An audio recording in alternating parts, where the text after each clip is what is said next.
기후위기는 자칫 먼 미래의 일처럼 느껴지지만 폭우나 폭염, 산불이 휘몰아치는 기후위기는 우리가 당면한 문제라는 것을 느끼게 합니다.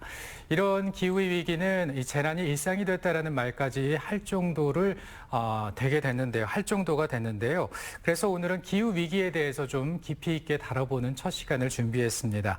기후회복실천문화원의 김현준 원장 자리하고 있습니다. 어서 오십시오. 안녕하세요. 네, 원장께서는 기후회복실천문화원의 원장을 맡고 계신데 기후위기 극복을 위해서 문화원의 역할이 정말 중요하지 않나라는 생각이 듭니다. 예, 우리 순수 민간 단체인 기후회복실천문화원은 네. 국민들이 그 기후위기와 탄소 중립에 대한 관심을 갖고 평상시 생활 속에서 그 실천 행동을 하면서 이것을 주위에 좀 확산을 하고 그런 그 확산할 수 있는 그 동기부여를 하는 그런 역할을 좀 하고 있다 이렇게 보고 있습니다. 네.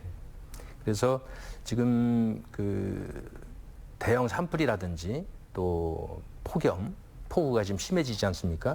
이런 극한 기상 상황이 계속되고 있는데 우리 국민들은 이거에 대한 인식이 아직은 그렇게 그 만족할 만한 수준은 좀 아니라고 보고 있거든요.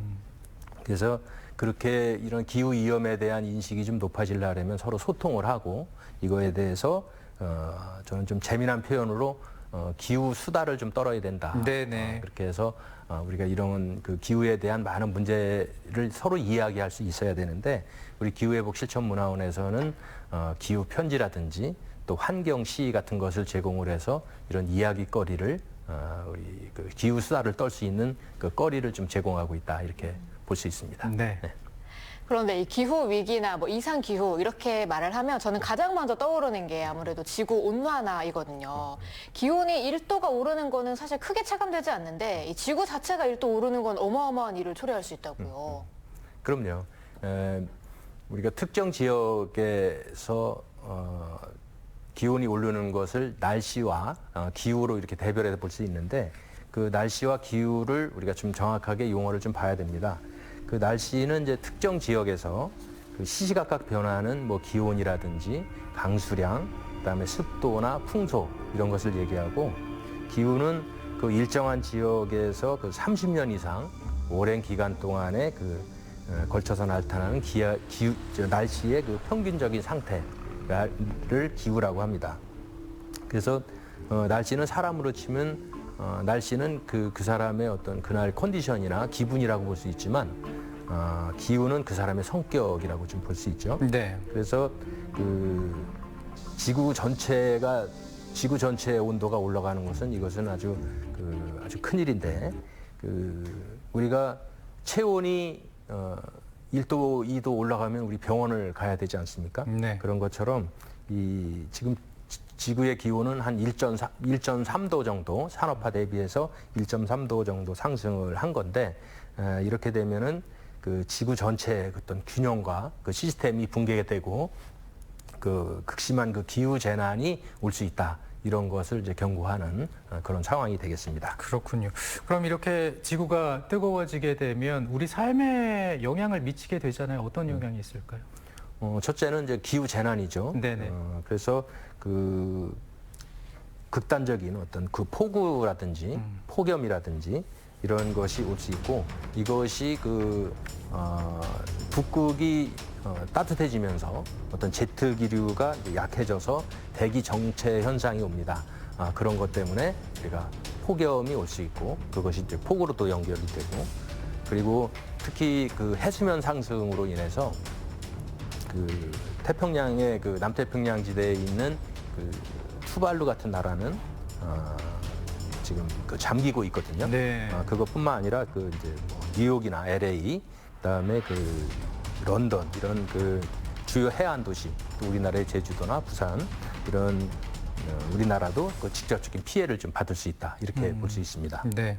네, 기후가 이렇게 좀 변하고 있다는 거를 진짜 체감할 수 있는 게 극단적인 날씨인 것 같아요. 이렇게 가뭄이 이어지거나 폭우가 쏟아지거나 폭염이나 한파 같은 경우도 좀 극단적인 날씨 같은데요. 이런 것들도 이상기후라고 할 수 있는 거죠. 우리가 대형 산불이나 폭염, 뭐 폭우 이런 것뿐만 아니라 우리는 작년에 그런 걸 느꼈죠. 가을 폭염이라는 거. 네. 또 그 열대야, 한가위 열대야. 또 첫눈 폭설.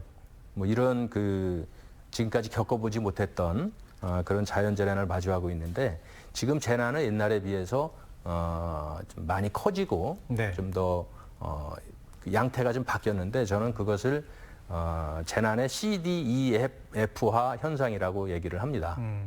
그래서 복잡하고 재난이 복잡해지고 다양해지고 그리고 아주 대형화되고 그리고 빈번해지는 그래서 그 재난이 과거에 비해서 그 양태가 좀 많이 달라졌다 이렇게 보고 그 법상으로는 재난을 자연재난과 사회재난으로 구분을 하고 있는데 네. 지금은 이 사회재난과 자연재난이 합치된 어떤 그 복합재난의 형태로 가고 있어서 일본의 그 후쿠시마 원전 사고라든지 또 아주 대형 그 산불이라든지 이런 것은 사회재난과 자연재난이 어우러진 어떤 그런 복합재난이다. 이렇게 볼 수 있습니다. 네. 근데 이제 이런 이상 기후로 인해서 해수면이 상승이 되면 저도 학창 시절에 이런 얘기 들어봤거든요. 먼 미래 지도에서 이제 사라지는 섬나라도 있을 것이다. 이런 영향이 이제 해수면 상승이 우리나라에도 어떤 영향을 주게 될까요? 네. 이제 열팽창이라고 그러는데 네네. 이제 바닷물이 부피가 커지는 거죠. 네네. 그래서 남태평양의 이제 투발루나 키리바시 같은 이런 그 남태평양의 섬나라들은 지금 이제 좀 잠기고 있거든요. 네. 그 투발루의 그 현재 어린아이들은 그 자신들의 국토가 서서히 잠기는 것을 보면서 그 노년을 맞이하는 이런 참 심각한 문제가 있습니다. 네. 우리나라도 예외는 아닙니다. 뭐 제주도의 그 용머리 해안이라든지 또 부산 해운대, 뭐 인천 이런 저지대 해안 도시는 이제 침수 위험이 있고요. 이것이 그 어떤 그 파도하고 이제 폭풍 해일 이런 거와 겹치게 되면은 아주 심각한 피해를 입을 수 있죠. 또한 그 갯벌과 습지가 줄어들면서 또 해양 생태계가 붕괴되고 그다음에 어족 자원이 이제 줄어들게 되겠죠. 그다음에 해수욕장도 문제가 되고 또 경승지라든지 그래서 우리나라 전체의 어떤 경제 문제, 관광 문제 이런 것이 해수면 상승과 밀접한 관계가 있다 이렇게 볼 수 있습니다. 네. 또 이 해수면 상승과 더불어서 북극과 남극의 빙하도 빠른 속도로 녹아내리고 있다고 하더라고요. 그러면 해수면의 상승뿐만 아니라 해양 생태계나 수중 지형에도 좀 영향을 미칠 수가 있겠죠. 이제 바다를 우리가 참 잘 봐야 되는데요. 네네. 바다는 이 표충수의 운동과 심충수의 운동, 수직적인 운동이 이렇게 번갈아 가는데 지금 중요한 것은 심충수의 문제입니다. 바다의 물이 가라앉고 뜨고 해야 되는 그 요건은 참 두 개가 있거든요. 첫째는 바닷물이 좀 짜야 됩니다. 그다음에 바닷물이 좀 차야 됩니다. 차가워야 네. 되는데 이 빙하가 녹으면서 이 담수잖아요. 그러니까 바닷물이 싱거워지는 겁니다. 바닷물이 싱거워지고 또 해수면 온도가 올라가다 보니까 바닷물이 차가워야 되는데 미지근해지는 거예요. 그러니까 바닷물이 싱거워지고 미지근했다 보니까 바닷물이 안 가라앉다 보니까 이 수직 운동이 안 되는 거죠. 네. 그래서 이 표충수와 심충수 간의 운동이 단절되면 바다는 죽음의 바다로 될 수 있어서 이런 것이 이제 생태계 붕괴와 이제 연결이 되기 때문에 우리가 그 기후 위기나 이 탄소 중립을 해야 된다. 이렇게 얘기를 하고 있는 겁니다. 네. 그런데 이제 이렇게 기후를 일으키는 지구 온난화의 주요 원인들이 있지 않습니까? 뭐라고 보십니까? 지구 온난화의 원인은 이제 온실 효과인데 네네. 이 온실 효과를 유발하는 것이 이제 온실가스입니다. 지금 온실가스는 한 7가지 정도가 있는데요. 네. 그 중에 한 91.5% 대부분을 차지하는 것이 이제 이산화탄소, 그다음에 이제 메탄, 그다음에 아산화질소 이제 이런 순으로 있는데 이런 온실가스가 온실 효과를 만들어내서 지구의 담요 역할을 하는 거거든요.